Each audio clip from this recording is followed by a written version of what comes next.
శివకామిని జయ శుభకారిణి విజయరూపిణి. ప్రేక్షకులందరికీ బోనాల పండుగ శుభాకాంక్షలు. మరి ఆషాఢ మాసం వచ్చిందంటే చాలు మన హైదరాబాద్, సికింద్రాబాద్, తెలంగాణ మొత్తం కూడా మరి బోనాల పండుగతో కళకళలాడుతూ ఉంటుంది. మరి ప్రతి అమ్మవారి గుడి కూడా కళకళలాడుతూ ఉంటుంది.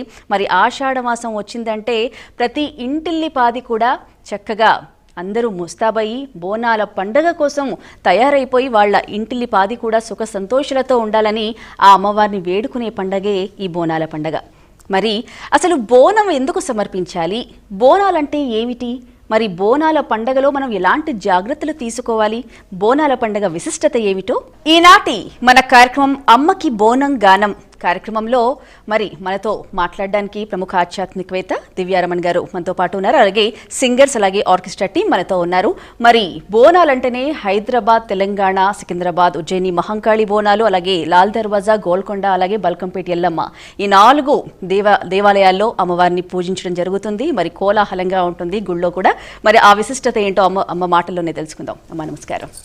నమస్కారం అండి అందరికీ. అమ్మ ముందుగా బోనాలు ఆషాఢ మాసం వచ్చిందంటే చాలు అసలు మొదటగా మనం జరుపుకునే పండగే బోనంతో స్టార్ట్ చేస్తాం. అసలు బోనం అంటే ఏమిటి? అసలు బోనం అనేసరికి మనకి అందరికీ బోనాల విశిష్టత తెలిసిందే. ఎందుకంటే ప్రకృతి నుంచి వచ్చింది, ప్రకృతికి సమర్పణ చేస్తున్నాము. అమ్మవారిని ఆరాధన చేసుకోవడానికి అనేక రూపాల అమ్మవారిని ఆరాధన చేస్తూ ఉంటాము.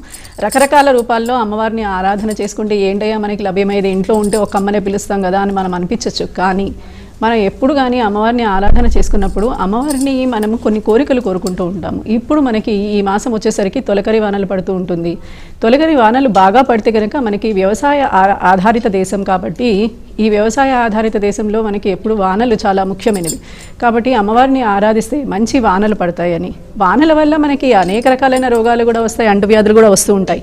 కాబట్టి ఈ అంటువ్యాధులు అనేవి ప్రబలకుండా అమ్మవారి యొక్క అనుగ్రహం ఉంటే గ్రామ పొలిమేరల్లో ఉన్న అమ్మవారిని ఆరాధన చేసి ఆ గ్రామం అంతా సుభిక్షంగా ఉండాలి, పంటలతోటి బాగుండాలి, అలాగే వానలు బాగా పండాలి, వ్యవసాయం బాగా పంట ఉండాలి, మనకి ధాన్యానికి దేనికి అనారోగ్యానికి దేనికి లోటు ఉండకూడదు అని చెప్పి ఆరోగ్యం బాగుండాలి అని చెప్పి అమ్మవారిని ఆరాధన చేసేది ఈ బోనాల విశిష్టత పండగ. అయితే బోనం అంటే రకరకాలుగా ఒక్కొక్కళ్ళు ఒక్కొక్క రకంగా పేర్చుకుంటారు. అది మనం విశేషంగా చెప్పుకోవచ్చు దీన్ని కూడా. అయితే ఇంటికి ఆడపడుచు, మనకి ఆషాఢ మాసంలో కొత్తగా పెళ్ళైన జంటకి ఇంటికి ఆడపడుచుని ఇంటికి పిలిపించుకుంటారు అమ్మాయిని, ఆషాఢ మాసంలో ఇద్దరు దూరంగా ఉండాలని చెప్పి. అలాగే అమ్మవారు కూడా ఆషాఢ మాసంలో పుట్టింటికి వస్తుంది అని చెప్పి ఒక ఆనవాయితీ. అందుకని దానికి అమ్మవారిని ఏం చేస్తారు, ఒక కలశంలో ఆవాహన చేసుకుని ఆ కలశానికి అమ్మవారుగా అలంకారం చేసి ఆ కలశం ఊరంతా తిప్పుతారు అమ్మవారిని. అంటే మనకి ప్రతిసారి గ్రామం పొలిమేరలో ఉండే అమ్మవారు ఆషాఢ మాసంలో మనతో పాటు మన ఊరిలో ప్రతి ఇంటికి వస్తుంది. అలా వచ్చినప్పుడు అమ్మవారిని ప్రతి ఇంటి వాళ్ళు కలశంతో, దీపంతో వెళ్ళి, గండ దీపంతో వెళ్ళి అమ్మవారిని ఆహ్వానం చేసుకుని అమ్మవారిని పూజ చేసి అమ్మవారి యొక్క కృపని పొందడమే బోనాల యొక్క విశిష్టత. ఇంకోటి బోనాల విశిష్టత ఏంటి అంటే గ్రామాన్ని అంతా కూడా తీసుకుని ప్రతి ఒక్కరిని, మన ఇంట్లో ఉన్న ఆడపిల్లల్ని అందరినీ పిలిచి అందరితో సహా కూడి చేసుకునే పండగ. అందుకని ఇది విశేషమైన ప్రాచుర్యం సంపాదించింది. ఓకే అమ్మ, ఈనాటి మన కార్యక్రమం అమ్మకి బోనం గానంలో మరి సోని అమ్మవారికి సమర్పించే పాట విందా. ఏడంత్రాల బోనమే మాతా మౌరాల ఎల్లు, ఎంత గొప్ప తల్లివే మాతా మౌరాల ఎల్లు. మాతా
అమ్మ మామూలుగా అమ్మవారికి బోనాలంటే ఎక్కువగా హుషారైన వాతావరణం కనిపిస్తూ ఉంటుంది, ఎందుకంటారు అసలు?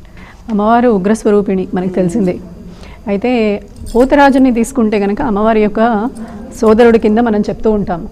ఈ పోతరాజు ఎప్పుడైతే ఉన్నారో ఆయన ఉగ్రస్వరూపమే. అక్కడ పోతరాజు వచ్చినప్పుడు ఆయన శుభ్రంగా నృత్యం చేస్తూ అంతా చేస్తూ అమ్మవారికి ఆరాధన చేశారు. మనల్ని భగవంతుడిని నవవిధాల భక్తి మార్గాలతోటి ఆరాధన చేస్తాం. దాంట్లో నృత్యము, గానము ఇవన్నీ కూడా ఒకటి. అయితే ఒక్కొక్క దేవతకి ఒక్కొక్క ఆరాధన ఉంటుంది. ఆ ఆరాధనలో కనుక మనం చూసుకుంటే గ్రామదేవత ఆరాధన వచ్చేసరికి రౌద్రంగాను, అలాగే ప్రకృతి ప్రళయాన్ని సృష్టించేది ఎలా ఉంటుందో అలాంటి వాటికి చిహ్నంగా ఉంటుంది. ఇవన్నీ మనకి ప్రకృతి ప్రళయం వస్తే కదా మనం ప్రకృతికి ఆరాధనీయమైన అమ్మవారిని ఆరాధన చేసేది. అందుకని దీనికి సంబంధించిన ఆరాధనలన్నీ ఇలా ఉంటాయి. హుషారుగా చేస్తూ ఉంటారు, అందరినీ కూడగట్టుకొని చేస్తూ ఉంటారు. అందరూ నృత్యం చేస్తూ చక్కగా డప్పులు డోళ్ళతోటి మంగళ వాయిద్యాల కింద ఇవి అంటాం మనము. అయితే మనం విరిగా వేరే ఆరాధనలకి కళ్యాణానికి వాడేటప్పుడేమో మంగళ వాయిద్యాలు వేరే ఉంటాయి. ఇక్కడ వచ్చేసరికి డప్పులు డోళ్ళు ఇలాంటి వాటితో తీసుకెళ్తూ ఉంటారు. అలాగే వాళ్ళు ఆ కొరడాతోటి కొట్టుకుంటూ ఉంటారు. అది మనకి చూడగానే భీభత్సంగా అనిపిస్తుంది, కానీ వాళ్ళకి అసలు దెబ్బలే తగలవట. నేను చాలామందిని అడుగుతాను, మీకు అసలు ఏమైనా దెబ్బలు తగిలాయా, ఇన్ని దెబ్బలు కొట్టుకుంటున్నారంటే అసలు ఎక్కడా ఒక దెబ్బ కూడా తగలదమ్మా అంటారు. అది అమ్మవారి యొక్క పవిత్రత లేకపోతే ఆ శక్తికి మనం చిహ్నంగా చెప్పుకోవచ్చు. ఇంకోటి ఈ అమ్మాయి ఇందాక పాడింది 7 అంతరాల బోనం అని చెప్పి. 7 అంతరాలు మనము కుండని అలా పైనుంచి ఒక కుండ పైన ఒక కుండ మోసుకుంటూ వెళ్తే కనుక అసలు మనం ఆలోచిస్తే మనం మోసుకు వెళ్ళగలమా? మనం సాధ్యం కాదేమో అనుకుంటాం. ఎందుకంటే ఎప్పుడైతే బోనం తయారు చేసి ఆ బోనంలో ఆ అమ్మవారికి సంబంధించిన ఆహారాన్ని నైవేద్యంగా పెడతారో అక్కడ దీపం పెట్టి అమ్మవారిని ఆరాధన చేయడం మొదలు పెడితే ఆ శక్తి అందులో నిలయమైపోతుంది. చిన్నవాడు కాదు కదా, సామాన్యుడు కూడా, ఒక మగవాడు కూడా దాన్ని మొయ్యలేడట. అంతటి బరువుగా ఉంటుంది అని చెప్తూ ఉంటారు. అలా వెళ్తున్నా కొద్దీ అంటే అమ్మవారి ఆలయానికి ఈ డప్పులు మంగళ వాయిద్యాలతోటి వెళ్తూ ఉంటే ఆ బోనం యొక్క బరువు పెరుగుతూ ఉంటుంది అని కూడా చెప్తూ ఉంటారు. అయితే వీళ్ళు అలా వెళ్ళడం దీనివల్ల ఏంటి అని అంటే మీతో అమ్మవారు ఎక్కడా కూడా ఏ అసుర శక్తులు కూడా అడ్డగించి ఈ బోనం అమ్మవారికి సమర్పించి వీళ్ళకి మంగళం జరగకుండా ఉండాలి అని చెప్పి అసుర శక్తులు ఎక్కడ అడ్డగిస్తాయో అని చెప్పి బోనంలో కూర్చుని ఆ తల్లి వస్తూ ఉంటుందిట. అందుకని ఆ అమ్మవారు అలా చక్కగా రౌద్రంగా అలా వస్తూ ఉంటే ఆ అమ్మవారికి ఆనందం కలిగించే విధంగా వీళ్ళు డప్పులు వాయిస్తూ ఉంటారు. మౌనిక, అమ్మవారికి ఒక మంచి పాట సమర్పిద్దామా? రేణుకా ఎల్లమ్మకు సీరలు గట్టంగా, రేణుకా ఎల్లమ్మకు సీరెలు గట్టంగా, రేణుకా ఎల్లమ్మకు సీరలు గట్టంగా, రేణుకా ఎల్లమ్మకు సీరెలు గట్టంగా, సీర మీదాడింది నాగు, సీరంచు మీదాడింది నాగు, సీర మీదాడింది నాగు, సీరంచు మీదాడింది నాగు, రేణుకా ఎల్లమ్మకు రైకలు దొడగంగా, రేణుకా ఎల్లమ్మకు రైకలు దొడగంగా, రైక మీదాడింది నాగు, రైకంచు మీదాడింది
అమ్మ బోనం ఎలా తయారు చేయాలి అని అంటారు. ఆ బోనం తీసుకువెళ్ళేటప్పుడు అసలు ఏమేమి వాడతారు? అసలు బోనంలో పచ్చి కుండతోటి మట్టి కుండతోటి తయారు చేస్తారు. మొట్టమొదటిగా తయారు చేసిన కొత్త కుండతోటి బోనం తయారు చేస్తారు ఒకటిను, లేదంటే ఇత్తడి పాత్రలో ఇత్తడి బిందె లాంటి దాంట్లో బోనం తయారు చేస్తారు.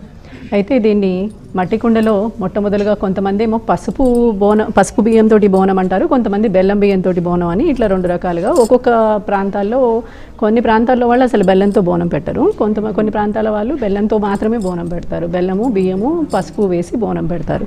అమ్మవారికి ఈ అన్నం అంతా వండడానికి ముందే మట్టి కుండలోనే ఈ బోనం తయారు చేస్తారు. అన్నం వండడం కూడా అలాగే తయారు చేస్తారు. కాకపోతే ఇప్పుడు కొంచెం మనం మాడిఫై అయ్యాం కాబట్టి గిన్నెలలో వండుకోవడం మొదలుపెట్టి అమ్మవారికి గిన్నెల్లో ఆరాధన ఆహారం తయారు చేస్తున్నారు. అంటే ముఖ్యంగా గిన్నెల్లో మంచిదంటారా, మట్టి కుండలోనే మంచిదంటారా? మనం ఏమనుకుంటున్నాం, అమ్మవారు అంటే ప్రకృతి అవును కదా, ప్రకృతికి సంబంధించినవన్నీ అమ్మవారికి సమర్పించడానికి, ప్రకృతిని బాగుండాలి అనే ఉద్దేశంతో మనం చేసుకునే ఈ పూజ ఆరాధన ఇలాంటిది ఇది. అయితే మట్టి కుండతోటి, మట్టి ఎప్పుడు బంగారంతో సమానమైంది. అయితే ఇప్పుడు కొంతమంది బంగారు బిందెలతోటి కూడా మనకి బోనం సమర్పించడం మనం కనిపిస్తుంది, చూస్తున్నాం. అయితే మట్టి కుండ ప్రాధాన్యత విశిష్టమైనది అన్నిటికన్నా. తర్వాతే మీకు ఇత్తడి ఇవన్నీ చాలా చిన్నవి, పెద్దవేం అవ్వవు. అవి మట్టితోటి సమానం ఎప్పుడూ కాదు. మనం మట్టి నుంచి పుట్టాము, మట్టిలోనే కలిసిపోతాము, మట్టి నుంచి వచ్చిన ఆహారాన్ని మనం స్వీకరిస్తున్నాము. కాబట్టి అలాగే మట్టితో తయారు చేసిన కుండని అమ్మవారికి సమర్పించడము. అలాగే ఈ బోనం చేసిన తర్వాత కూడా కొంతమంది కుండలు అక్కడ సమర్పించేస్తారు, కొంతమంది కుండలు ఇంటికి తెచ్చేసుకుంటారు. ఇలా వాళ్ళ ప్రాంతాల ప్రకారంగా వాళ్ళకున్న ఆచారాల ప్రకారంగా వాళ్ళు విశేషమైనగా అమ్మవారికి ఈ బోనం తయారు చేస్తారు. అయితే కుండ తీసుకుని, లేకపోతే పాత్ర తీసుకుని, మీరు ఇలాగ ఇత్తడి పాత్ర అనుకున్నా, బంగారు పాత్ర అనుకున్నా, ఏదనుకున్నా అది తీసుకుని పైన కింద సున్నం పూసి మధ్యలో పసుపు రాసి బొట్లు పెడతారు చక్కగా. ఈ కుండలో వండుకున్న అన్నం ఏదైతే ఉందో పాలు పోసి బియ్యం వేసి చక్కగా కడిగి దాంట్లో కొంచెం పెసరపప్పు వేసి, బెల్లం అయితే బెల్లం, లేకపోతే పసుపు అయితే పసుపు, ఎవరి ఆనవాయితీ ప్రకారంగా వాళ్ళు వేసి దాన్ని చక్కగా వండుకుని దాన్ని ఈ కుండలో అమర్చుకుంటారు.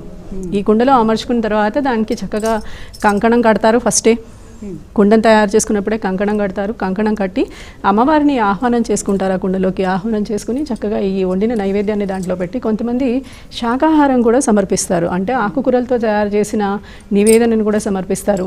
కొంతమంది ఆకుకూరలు ఈ పులగము కాకుండా ఇంకేమైనా కూడా నైవేద్యాన్ని, అంటే వాళ్ళ ఆనవాయితీ. ఇప్పుడు నేను ఏదో సంవత్సరంలో పిల్లలకి కానీ లేకపోతే కుటుంబంలో ఏదైనా కనుక అనారోగ్యం కానీ ఏదైనా ఇబ్బందులు వస్తే కనుక అమ్మవారికి ఏవో ఒక మొక్కుకుంటూ ఉంటారు.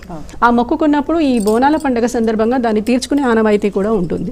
సో దాన్ని ఈ బోనంలోనే తీర్చుకుంటారనమాట. దీనిపైన మళ్ళీ ఒక కంచుడు పెడతారు. పెట్టేసిన తర్వాత దానిపైన ఒక చిన్న కుండ పెట్టి, ఆ చిన్న కుండలో పెరుగు బెల్లము నీళ్లు పోసి దీన్ని శాఖ అంటారు. ఇది చాలా విశేషమైనది, అమ్మవారికి చాలా ప్రీతిపాతమైంది. దీనివల్ల ఏమవుతుంది అంటే చలువ చేస్తుంది అని చెప్పి, అంటే ఇప్పుడు చల్లగానే ఉంటుంది కదా, మళ్ళీ కొత్తగా చలువ చేయడం అంటే మనకి చలువ వల్ల రోగాలు రాకుండా, ఇది చేయడం వల్ల పిల్లలకి జలుబు చేయడం కానీ లేకపోతే మసూచి లాంటి అంటువ్యాధులు రాకుండా అనేక రోగాలు ప్రబలకుండా ఉంటాయని చెప్పి అమ్మవారికి గుమ్మం మీద ఆ శాఖని పోసి తర్వాత బోనం అమ్మవారికి సమర్పిస్తారు. తర్వాత దీనికి చక్కగా వేపాకులతోటి అలంకారం చేసుకుంటారు. అంటే వేపాకునే ఎందుకు వాడాలి? అమ్మవారు ఇంకొకటి ఒక కథానుసారంగా ఏం చెప్తుంది అంటే కనుక, ఇక్కడ కనుక నేను వెళ్ళి అక్కడ బోనం సమర్పించడానికి వెళ్తున్నప్పుడు అమ్మవారిని ఈ అసురశక్తులు ఏమైనా చేస్తే నువ్వు ఎక్కడ దొరుకుతావు అంటే వేప చెట్టు మొదట్లో దొరుకుతానని అంటుంది. అందుకని వేప చెట్టునే ప్రత్యేకంగా అమ్మవారికి ఆరాధన చేయడం జరుగుతుంది. అలాగే వేపాకుల్ని అమ్మవారికి ప్రీతి అని సమర్పిస్తూ ఉంటారు. ఇలాగా అమ్మవారికి వేపాకుని సమర్పించి పైన గండదీపం పెడతారు. ఈ గండదీపంతో పాటు చక్కగా శక్తుల్ని అందరినీ తీసుకుని, అంటే శక్తులు అంటే ఈ డప్పులు, మంగళ వాయిద్యాలు, అలాగే శక్తిగా డ్యాన్స్ చేసేవాళ్ళు అమ్మాయిలు కూడా ఉంటారు, వాళ్ళని తీసుకెళ్తారు. తర్వాత పోతురాజులను తీసుకెళ్తారు. చక్కగా అందరూ కలిసి వెళ్ళి అమ్మవారికి ఈ బోనాన్ని సమర్పిస్తారు. ఒక మంగళకరమైన దృశ్యం. మీరు ఇప్పుడు బోనాలు తీసుకెళ్ళే అమ్మాయిని చూస్తే కనుక ఒక మహాలక్ష్మిలాగా కనిపిస్తుంది. అమ్మాయిని చూస్తే చక్కగా పైనుంచి కింది వరకు చక్కటి అలంకారంతో చక్కటి సౌందర్యంగా కనిపిస్తుంది. అది ఏంటి, ఏదో అమ్మాయిని చూస్తే సౌందర్యంగా కనిపించింది అలా ఇలా అనుకోవడానికి లేదు. చేతులెత్తి మొక్కాలి అనే విధంగా ఒక ఇంటి గృహిణి కానీ లేకపోతే ఆ ఇంటి ఆడపడుచు కానీ పిల్లలు కానీ అలా కనిపించడం మనకి ఈ పండుగ యొక్క వాతావరణమే విశిష్టత, ఇంకేది కాదు. ఇక మరి అమ్మవారికి సమర్పణలో మరో పాట చూద్దాము. సోని ఏం పాట పాడుతున్నారు? జో జో మేకమ్మ జో మేకమ్మ జో మేకమ్మ, గావు పిల్లలు నీకు గటముకుండాలే గటముకుండాలే. జో జో మేకమ్మ జో మేకమ్మ జో మేకమ్మ, గావు పిల్లలు నీకు గటముకుండాలే గటముకుండాలే. జో జో మేకమ్మ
బోనాల పండుగని తెలంగాణ ఏర్పడ్డాక రాష్ట్ర వ్యాప్తంగా రాష్ట్ర పండుగగా గుర్తించారు.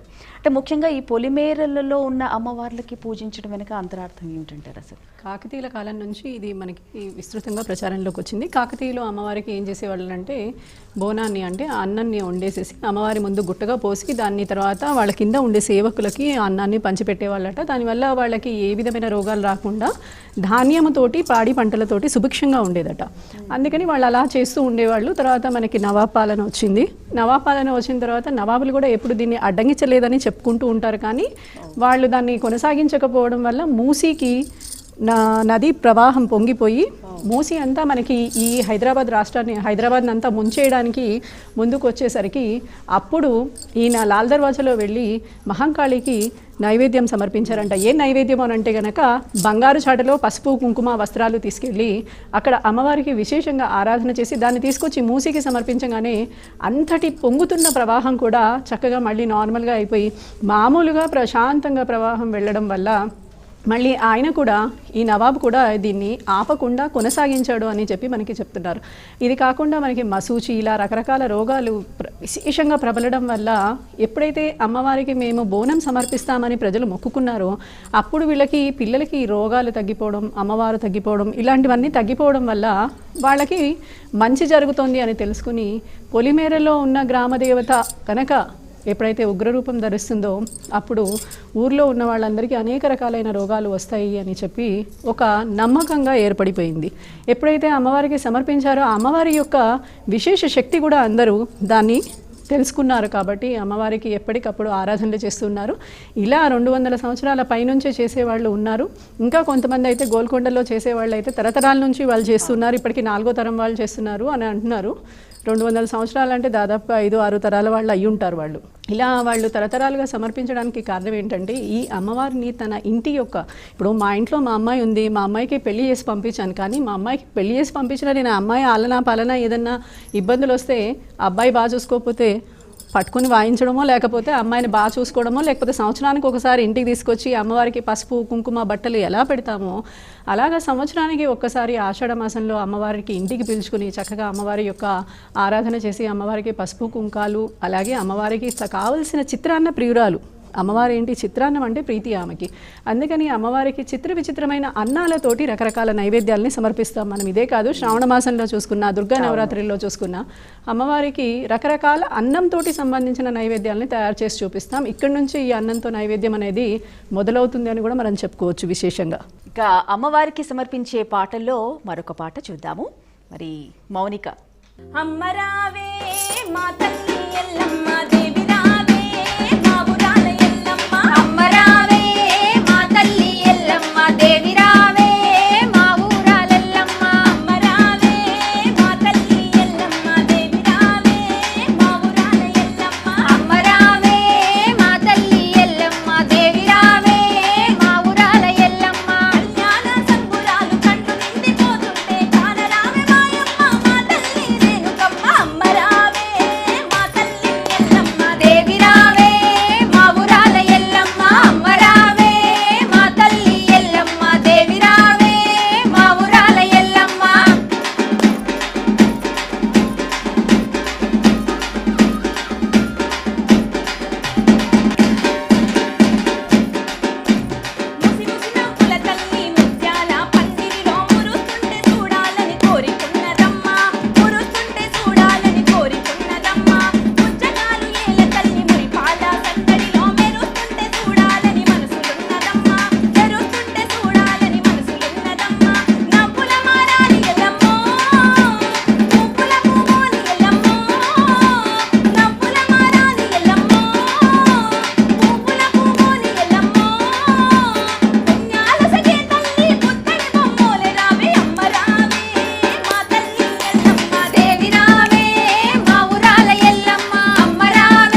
పండుగ ఒక్క తెలంగాణకే చెందింది అనుకోవచ్చా? మరి మొత్తం టోటల్గా దేశవ్యాప్తంగా కూడా జరుపుకుంటారా ఇది?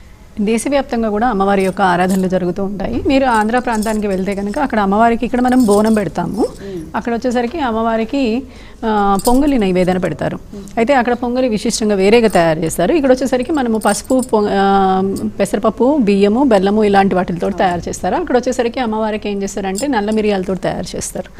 అయితే అక్కడ కూడా ఇక్కడలాగానే మనకి కూడా గ్రామదేవతలు ఎలా ఉన్నారో అక్కడ కూడా గ్రామదేవతలు ఉన్నారు. అలాగే నేను తమిళనాడు ప్రాంతానికి వెళ్ళి చూసినప్పుడు కూడా తమిళనాడు ప్రాంతంలో కూడా వాళ్ళు మరియమ్మ అనే అమ్మవారిని ఆరాధన చేస్తూ ఉంటారు. ఇలాగా మరియమ్మకి కూడా వాళ్ళు ఏం చేస్తారని అంటే పసుపు, కుంకుమ, మనం ఇక్కడ ఎలాగైతే వేపాకులు ఇవన్నీ ఇస్తున్నామో వాళ్ళు కూడా వేప మండలు ఇవన్నీ కట్టుకుని అక్కడ అమ్మవారి కోసం నృత్యాలు చేయడము, డప్పులు ఇలాంటివన్నీ చేయడం జరుగుతాయి. కాకపోతే మనం ఆషాఢ మాసంలో చేస్తాము, ఆ ప్రాంతాల వాళ్ళు వివిధ మాసాల్లో చేస్తూ ఉంటారు. కాకపోతే ప్రతి చోట మనం భారతదేశంలో ఎక్కడ వెళ్ళినా కానీ ఉజ్జయిని మహంకాళి దేవి దగ్గరికి వెళ్తే కనుక అక్కడ అమ్మవారి యొక్క ఆరాధన కూడా విశేషంగా ఈ మాసంలో జరుగుతూ ఉంటుంది. ఇక్కడ తొలకరి మనం ఏకాదశికి ఎలాగా మనము శ్రీమన్నారాయణ యొక్క ఆరాధన చేస్తామో అక్కడ ఏకాదశి వెళ్ళినా ఇప్పుడు వచ్చే పౌర్ణమికి అమ్మవారి యొక్క ఆరాధన విశేషంగా చేసి అమ్మవారికి ప్రకృతి సిద్ధంగా తయారైన అన్ని శాఖలతోటి అమ్మవారికి నైవేద్యాన్ని పెడతారు. ఇది కాకుండా మనకి అక్కడ ఉన్న ఉజ్జయిని మహాకాళేశ్వరుడికి భస్మహారతి అనేది ఏదైతే ఉందో అది విశేషమైందనమాట. దీన్ని దర్శించుకున్న వాళ్ళు దాన్ని కూడా దర్శించుకుంటారు. ఇలా అక్కడ ఏ ప్రాంతానికి వెళ్ళినా అమ్మవారి యొక్క రూపాలు అనేకం. అయితే మనం ఇక్కడ వచ్చేసరికి 7 రకాల రూపాల్లో ఉన్న అమ్మవారిని ఆరాధన చేస్తూ ఉంటాము. కొన్ని ప్రాంతాల్లో వాళ్ళు వీరు 12 రకాలని చెప్తూ ఉంటారు, కొన్ని ప్రాంతాల్లో వాళ్ళు 14 రకాలని చెప్తూ ఉంటారు. దీనికి ఒక నిర్దిష్టమైన పరిమితి లేదు. ఎందుకంటే అమ్మవారి రూపాలు, నామాలు అనేకమైనవి. ఇవి అక్షయంతో మనం ఎప్పుడు కొలవలేనివి.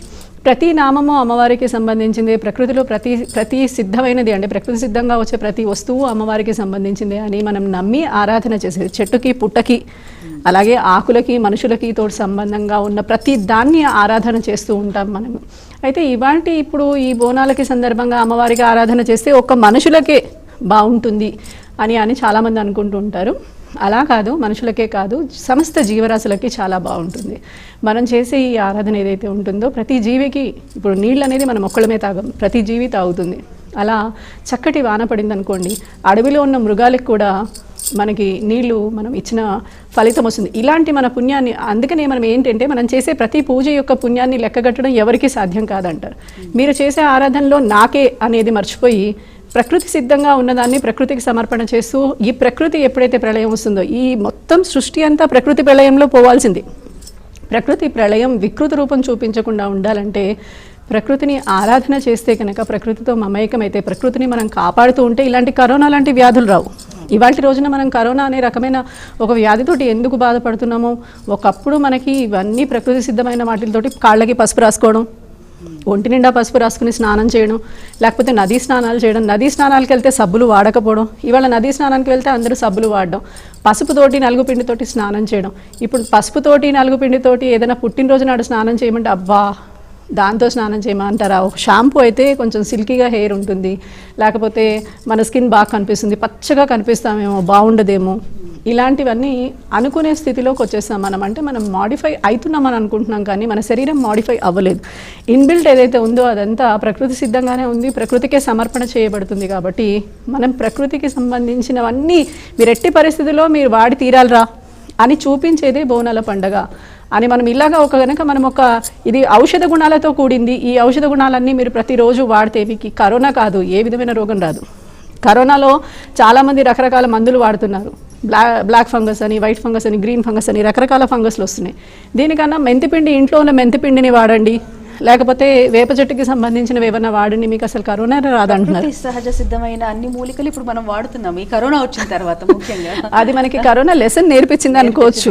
కాబట్టి ఈ కరోనా అనేది మీకు ఒకటి నేర్పించినా కానీ బోనాల పండగ మాత్రం ఎక్కడ దాని విశిష్టతని కానీ వైశిష్ట్యాన్ని కానీ ఎక్కడ కోల్పోలేదు. ఎవరు వాళ్ళ ఇంట్లో ఉండడం కానీ, నేను చెయ్యను కరోనా ఉంది కాబట్టి నేను వెళ్తే నాకు కరోనా వస్తుందేమో అని కానీ, మీకు ఎక్కడ గోల్కొండలో మొట్టమొదటి బోనాలు జరిగినప్పుడు చూడండి ఎంత విశేషమైన జనాదరణ. తర్వాత మహంకాళి టెంపుల్ ఎక్కడ చూసుకున్నా కూడా విశేషమైన జనాలు, అమ్మవారి యొక్క భక్తులు. అంటే భక్తులకి కావాల్సింది ఏంటి అంటే భగవంతుడి యొక్క శక్తి. అయితే మీరు చేసే పసుపు కుంకుమ ఏంటో, ఈ హిందూస్ అంతా పసుపు కుంకుమ వీటితోటే ఆరాధన చేస్తూ ఉంటారని చాలామంది మనల్ని హెచ్చడి చేస్తూ ఉంటారు. కానీ మనం వాడే ప్రతిదీ వాళ్ళ ప్రతి దేశం వాడుతోంది.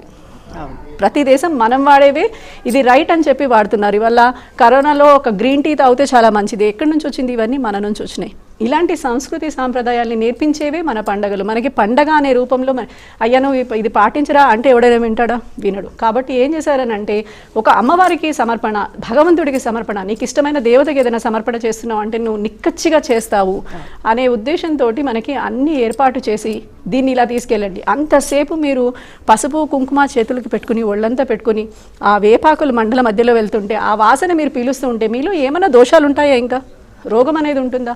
అసలు ఏమీ ఉండదు. అందుకని ఇలాంటివన్నీ మనకి పెద్దలు మనకి ఆచరింప చేయడానికి కారణం ఏంటంటే మనకి అనారోగ్యం అనేది రాకుండా ఉండడానికి.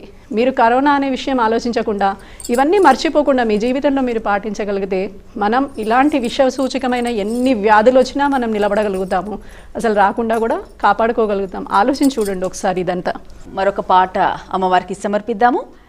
ఎవరు పాడుతున్నారు? సోనీ పాడుతుంది. ఓకే. జుజ్జూరి పైడాల హో నాగన్న శివుని కొండాల మీదున్నా నాగన్న జుజ్జూరి పైడాల హో నాగన్న గుడి చుట్టూ బోనాలు అమ్మ మంకాలికి గుగ్గిలమ్మై సాచి పొగలే నాగన్న గుడి చుట్టూ బోనాలు అమ్మ మంకాలికి గుగ్గిలమ్మై సాచి పొగలే నాగన్న కోడి పుంజులే మేకపోతులే గుమ్మాడి కాయలతో పూజలే నాగన్న కోడి పుంజులే మేకపోతులే గుమ్మాడి కాయలతో పూజలే నాగన్న జూరి పైడాల హో నాగన్న శివుని కొండాల మీదున్నా నాగన్న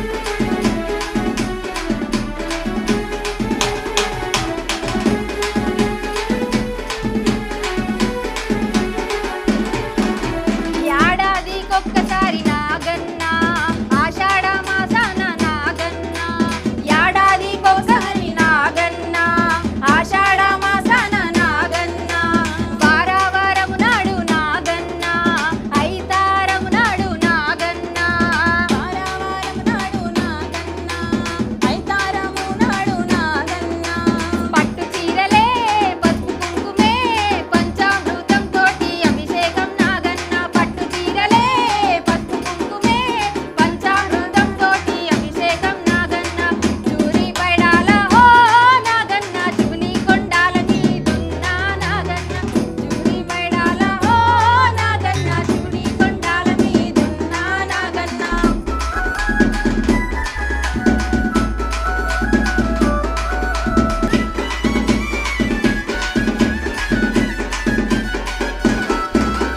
శివశక్తుల కొలుపులు నాగన్న పట్టాలు దండకాలు నాగన్న శివశక్తుల కొలుపులు నాగన్న పట్టాలు దండకాలు నాగన్న మంత్రాలు తంత్రాలు నాగన్న జైగంట నాదాలు నాగన్న మంత్రాలు తంత్రాలు నాగన్న జైగంట నాదాలు నాగన్న కొబ్బరికాయలే నిమ్మకాయలే కళ్ళు సారలతోటి సాకలే నాగన్న కొబ్బరికాయలే నిమ్మకాయలే కళ్ళు సారలతోటి పూజలే నాగన్న జూరి పైడాల హో నాగన్న శివుని కొండాల మీదున్నా నాగన్న జూరి పైడాల హో నాగన్న శివుని కొండాల మీదున్నా నాగన్న శివుని కొండాల మీదున్నా నాగన్న శివుని కొండాల మీదున్నా నాగన్న శివుని కొండాల మీదున్నా నాగన్న శివుని కొండాల మీదున్నా నాగన్న బోనాల పండగకి ఉపవాసం ఉంటారా అసలు? అమ్మవారికి బోనం సమర్పించే వరకు తినకూడదు అనేది ఒక నియమం. ఎందుకనంటే మనము ఇంటికి ఎవరైనా ఆతిథ్యం ఇవ్వడానికి పిలిచామనుకోండి, మొట్టమొదలుగా అతిథులే భగవస్వరూపం అని చెప్పి అతిథులకి మొట్టమొదలుగా మనం భోజనం వడ్డించిన తర్వాత ఇంట్లోని ఇంటిల్లిపాది తినడానికి ఆనవాయితీగా వస్తున్న ఆచారం. ఇలా చేయడం ఎందుకు అని అంటే కనుక భగవంతుడు మన ఇంటికి వచ్చినప్పుడు మనం భగవంతుడిని అలాగే కూర్చోబెట్టేసేసి మనం తినేసేసి హాయిగా కూర్చుంటే కనుక భగవంతుడి నుంచి మనకి ఎప్పుడూ మంగళకరమైన ఆశీర్వచనం రాదు అనే ఉద్దేశంతో మొట్టమొదలుగా భగవంతుడికే నివేదన చేస్తాం. మనం ఇంట్లో ఏదైనా వండుకున్నా కూడా మొట్టమొదలుగా భగవంతుడికే నివేదన చేస్తాం. అలాగే ఈ బోనాల సందర్భంగా ఏంటి అని అంటే కనుక స్త్రీలంతా అసలు ఆ అమ్మవారికి బోనం ఎక్కించేంత వరకు తినకుండా ఉంటారట. అది పొద్దున్న నుంచి సాయంత్రం అయినా సరే ఎంతసేపు అయినా సరే అసలు నిరాహారంగా ఉండి వాళ్ళు చేయడము, వాళ్ళకి ఎక్కడ ఆకలి దప్పికలు అనేవి ఉండవు అసలు నీరసం వస్తుంది, నేను మొయ్యలేనేమో బోనాన్ని, అలాంటిది ఏ విధంగా ఉండదు. చక్కగా యాక్టివ్గా ఆనందంగా ఉంటారట. అంటే అమ్మవారికి సమర్పిస్తున్నామనే ఉత్సాహం వారిలో ఎక్కువగా ఉంటుంది కాబట్టి వాళ్ళకి అసలు ఏ విధంగానూ ఇబ్బంది కలగదు. ఇంకొకటి మనం బోనాల గురించి ఇందాక చెప్పుకున్నాం, ఈ కుండని ఇలా తయారు చేసుకుంటే బాగుంటుంది అని చెప్పి. చాలామంది బోనాలు తయారు చేసినప్పుడు పసుపులో నీళ్ళతోటి పసుపు రాసేసి ఆ కుండను తయారు చేస్తూ ఉంటారు. వాళ్ళు వెళ్ళేసరికి అమ్మవారికి బోనం సమర్పించేసరికి ఆ అలంకారము ఆ పసుపు అంతా రాలి కింద పడిపోతూ ఉంటుంది. అయితే ఎప్పుడైతే పెరుగులో పసుపు కలిపి కొంచెం నూనె వేసి పెరుగులో పసుపు కలిపి రాస్తే కనుక ఆ పసుపు మళ్ళీ మీరు ఇంటికి వచ్చి కడిగే వరకు పోదు. అది బిందె కావచ్చు, లేకపోతే కుండ కావచ్చు, ఏదైనా కావచ్చు. అలంకారం అనేది అమ్మవారికి చాలా ప్రీతిపాత్రమైనది కాబట్టి ఒకసారి మీరందరూ కూడా ఇలా కూడా ప్రయత్నం చేసి చూడండి. ఇలా చేయడం వల్ల ఏమవుతుంది అని అంటే కనుక మీరు అలంకరించి తీసుకువెళ్ళిన బోనం యొక్క అలంకారం ఏ విధంగానూ కొంచెం కూడా చెరిగిపోకుండా అమ్మవారికి సంపూర్ణంగా మీరు నివేదన చేసినట్టు ఉంటుంది. ఏమవుతుంది, మనం ఏదైనా చేసినప్పుడు మధ్యలో మనకు అనిపిస్తుంది, అయ్యో పాడైపోయింది, మనం సరిగా చేయలేదేమో, అమ్మవారు ఏ విధంగా ఉంటుందో, ఎలా ఫీల్ అవుతుందో, ఇలాంటివన్నీ మనలో అనేక రకాల మొట్టమొదలు మనం నెగిటివ్ థాట్ ప్రాసెస్లోకి వెళ్ళిపోతాం. అందుకని దానికి ఇంకొక పర్యాయంగా అంటే మా ఊర్లో అయితే కనుక ఇలా తయారు చేస్తూ ఉంటారు. అందుకని ఇది సభాముఖంగా తెలియజేసే, మనకి టీవీ ముఖంగా కూడా తెలియజేసే ఏమవుతుంది అని అంటే కనుక వాళ్ళు కూడా ఇలాంటివి ఆచరిస్తే వాళ్ళకి బాగుంటుందేమో అని చెప్పి మా ఊర్లో ఇలా కుండకి బిందెకి కానీ ఇలాగ పసుపుని పెరుగుని నూనెని కలిపి చిక్కగా కలిపి రాసి మళ్ళీ వీళ్ళు వచ్చి గీకే వరకు అది పడిపోదు అనమాట. చాలా చక్కగా ఉంటుంది ఇలా చేసి చూస్తే. ఓకే, అంటే పెరుగులో చక్కగా పసుపు నూనె కలిపి దాన్ని చక్కగా పేస్ట్ లాగా చేసుకుని రాసేసుకుని మళ్ళీ దానిపైన పొడి పసుపు వేసేసి తర్వాత వీళ్ళు కుంకాలు పెట్టుకుంటే అస్సలు అది రాలిపోదు ఎట్టి పరిస్థితుల్లో. దాని లోపల మళ్ళీ మనం పెట్టే నైవేద్యం పెట్టి పైన గండా దీపం పెట్టాలి. అది ఓకే, రైట్. పైన మళ్ళీ మీకు శాఖ పైన గండ దీపం, శాఖ పైన గండా దీపం చివరిగా. Okay, right. ఇక మరో అమ్మవారి పాట విందాము. మౌనిక పాడటానికి సిద్ధంగా ఉంది. బొయ్యగూడలోన వెలిసిన తల్లి అమ్మ పోషమ్మ, సక్కని తల్లి సల్లని తల్లి నల్ల పోషమ్మ. బొయ్యగూడలోన వెలిసిన తల్లి అమ్మ పోషమ్మ, సక్కని తల్లి సల్లని తల్లి నల్ల పోషమ్మ. ఏటేటా నీకు బోనమ తల్లి అమ్మ పోషమ్మ, ఎదల నిన్ను నింపుకుంటే నల్ల పోషమ్మ. ఏటేటా నీకు బోనమ తల్లి అమ్మ పోషమ్మ, ఎదల నిన్ను నింపుకుంటే నల్ల పోషమ్మ. బొయ్యగూడలోన వెలిసిన తల్లి అమ్మ పోషమ్మ, సక్కని తల్లి సల్లని తల్లి నల్ల పోషమ్మ.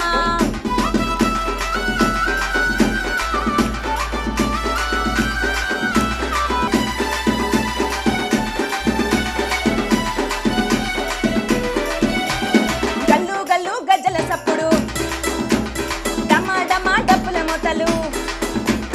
గల్లు గల్లు గజ్జల సప్పుడు, డమా డమా డప్పుల మొతలు. నిండు కుండల శాఖలు, మెడలో నిమ్మ దండలు, శివాసత్తుల సింధులు, కోతారాజు పొకలు.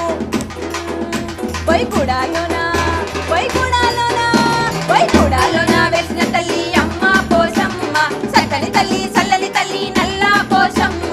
ఏటేటా నీకు బోనమ తల్లి అమ్మ పోషమ్మ, ఎదల నిన్ను నింపుకుంటే నల్ల పోషమ్మ.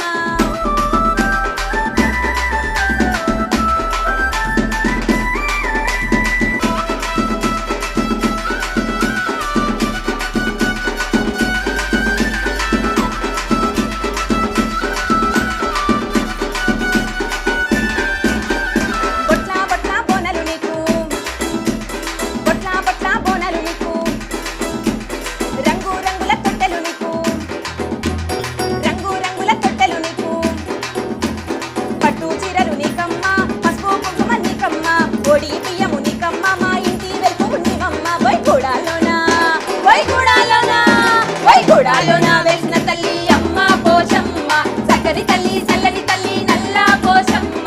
ఏటేటా నీకు బోనమ తల్లి అమ్మ పోషమ్మ, ఎదల నిన్ను నింపుకుంటే నల్ల పోషమ్మ. బొయ్యగూడలోన వెలిసిన తల్లి అమ్మ పోషమ్మ, సక్కని తల్లి సల్లని తల్లి నల్ల పోషమ్మ. సక్కని తల్లి సల్లని తల్లి నల్ల పోషమ్మ, సక్కని తల్లి సల్లని తల్లి నల్ల పోషమ్మ, సక్కని తల్లి సల్లని తల్లి నల్ల పోషమ్మ. చాలా చక్కగా మంచి పాట పాడి వినిపించారు మోనికా అండ్ సోనీ. ఇక ఆర్కెస్ట్రా టీంకి కూడా ధన్యవాదాలు. ఇక మరి అమ్మవారికి బోనం గానంలో మరి ఇంకా జోష్ఫుల్గా పాడడానికి మోనికా సోనీ సిద్ధంగా ఉన్నారు. ఆ అమ్మవారికి సమర్పిద్దాం. ఏ పాట పాడుతున్నారు? ఎల్లు ఎల్లమ్మ ఎల్లు, తల్లి బాయిలోంచి బయటికెళ్ళు. ఎల్లు ఎల్లమ్మ ఎల్లు, తల్లి బాయిలో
చాలా అద్భుతంగా పాడారు మౌనిక, సోని అండ్ ఆర్కెస్ట్రా కూడా చాలా అద్భుతంగా వాయించారు. ధన్యవాదాలండి మీ ముగ్గురికి కూడా.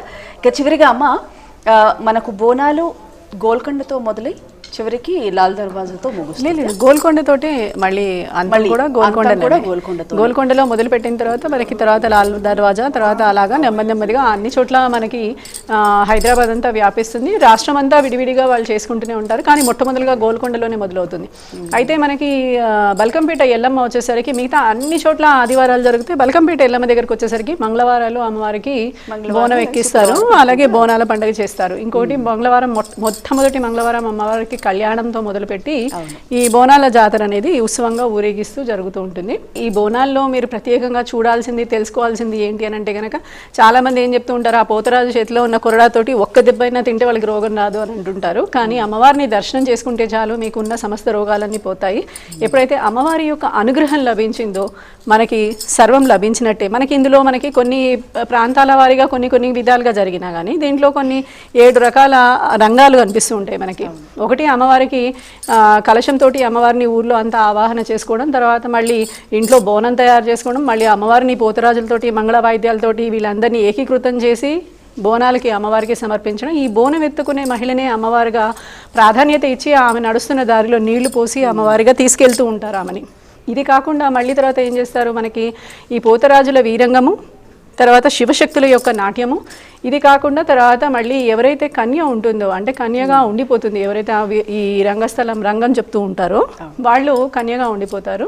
వాళ్ళు ఒక ఖడ్గానికి, అమ్మవారి యొక్క ఖడ్గానికి పుస్తకట్టి అలాగే జీవితాంతం కన్యగానే ఉన్నవాళ్ళు మాత్రమే రంగం చెప్తూ ఉంటారు. అదేంటి, పచ్చికుండ మీద నుంచుని అప్పుడే తయారు చేసిన పచ్చికుండ, అసలు దాని మీద నుంచుంటే మనం ముట్టుకుంటేనే ఇరిగిపోతుంది. అలాంటిది ఒక మనిషి నుంచున్నా కూడా అది ఏమీ అవ్వకుండా ఉంటుంది. అందుకని మనకి రాష్ట్రంలో జరగబోయే పరిస్థితులు, దేశంలో వచ్చే కాల పరిస్థితులు, అలాగే మనకి పంటలు, రోగాలు, అనారోగ్యాలు ఇలాంటి వాటిలన్నిటి గురించి కనుక ఆ రంగంలో తెలియజేస్తారు. ఇవన్నీ అయిపోయిన తర్వాత మళ్ళీ లాస్ట్కి ఏమవుతుంది, అమ్మవారికి బళ్ళలో పలహారాలు చేసుకుని తీసుకెళ్తారు. ఈ బోనమే కాకుండా మొక్కుకున్న విధంగా అమ్మవారికి పలహారాలు చేసుకుని పలహారాలు నివేదన చేసి అమ్మవారిని ఇదో విధంగా అంటే సాగనంపుతున్నట్టుగా అనుకోండి. ఆ తర్వాత అమ్మవారిని సాగనంపినప్పుడు ఏం చేస్తారంటే అమ్మవారి చిత్రపటాన్ని చక్కగా అలంకారం చేసి, లేదంటే ఘటాన్ని బాగా అలంకారం చేసి వారి ప్రాంతంలో ఉన్న కోనేరులో వదిలేస్తూ ఉంటారు. ఇలా వదిలేసిన దాంతో వీళ్ళకి మనకి ఇది సమాప్తం అవుతుంది అనమాట. అంటే ఇది ఏదో ఒక స్టేజ్ బోనాలతోటే స్టార్ట్ అయ్యి బోనాలతోటే ఎండ్ అవుతుంది అని అనలేము. ఒక 7 రకాలుగా ఇది అమ్మవారి యొక్క ఆరాధనలు, విశేషంగా అమ్మవారికి సమర్పణలు, అంటే భక్తుల యొక్క మనోభావాలు ఎలా ఉన్నాయి, ఎంత వీళ్ళు సరెండర్ అయ్యి అమ్మవారికి ఎంతెంత సమర్పించుకుంటారు. ఇది ఒక పెద్ద ఉత్సవంగా ఇంకా తొట్టి కడుతూ ఉంటారు. ఈ తొట్టిని కూడా ఒక్కొక్కళ్ళు ఒక్కొక్క ఎత్తులో కడుతూ ఉంటారు. వీళ్ళకున్న కోరికల్ని బట్టి, పిల్లలు లేని వాళ్ళు పిల్లల గురించని, లేకపోతే ఉన్న పిల్లలకి ఆరోగ్యం బాగుండాలని, లేకపోతే ఐశ్వర్యం కలగాలని, ఈ మూడిటి కోసం ఎక్కువగా తొట్టులు కడుతూ ఉంటారు. ఈ రకంగా ఈ పండుగ చక్కగా ఎక్కడ చూసినా శోభాయమానంగా రంగురంగులుగా కనిపించే పండుగ. రైట్, చాలా అంటే బోనం అసలు ఎలా మొదలైంది, బోనం యొక్క విశిష్టత, బోనం అమ్మవారికి సమర్పణ ఎలా చేయాలి, అలాగే చివరి ముగింపు ఎలా ఉండాలి అనే దాన్ని పూర్తిగా వైశిష్ట్యంగా చాలా చక్కగా వివరించారు అమ్మ. ధన్యవాదాలు. ఇక ఈనాటి మన కార్యక్రమం అమ్మకి బోనం గానం మీ అందరూ కూడా మనస్ఫూర్తిగా ఆస్వాదించారు, అలాగే ఆనందించారని కోరుకుంటూ ఈ కార్యక్రమంకి విచ్చేసిన ఆధ్యాత్మికవేత్త దివ్య రమణ గారు, అలాగే ఆర్కెస్ట్రా టీం, అలాగే సింగర్స్కి కూడా ధన్యవాదాలు. మరి ఈ బోనాల పండుగ మీ అందరూ కూడా చాలా ఇంటిల్లిపాది, అందరూ సుఖ సంతోషాలతో మనస్ఫూర్తిగా జరుపుకోవాలని, ఖచ్చితంగా అందరూ మాస్క్ తప్పనిసరిగా ధరించాలని మనస్ఫూర్తిగా కోరుకుంటూ అందరూ ఆరోగ్యంగా ఉండండి, సంతోషంగా ఉండండి. మరో కార్యక్రమంలో మళ్ళీ కలుసుకుందాం. నమస్కారం.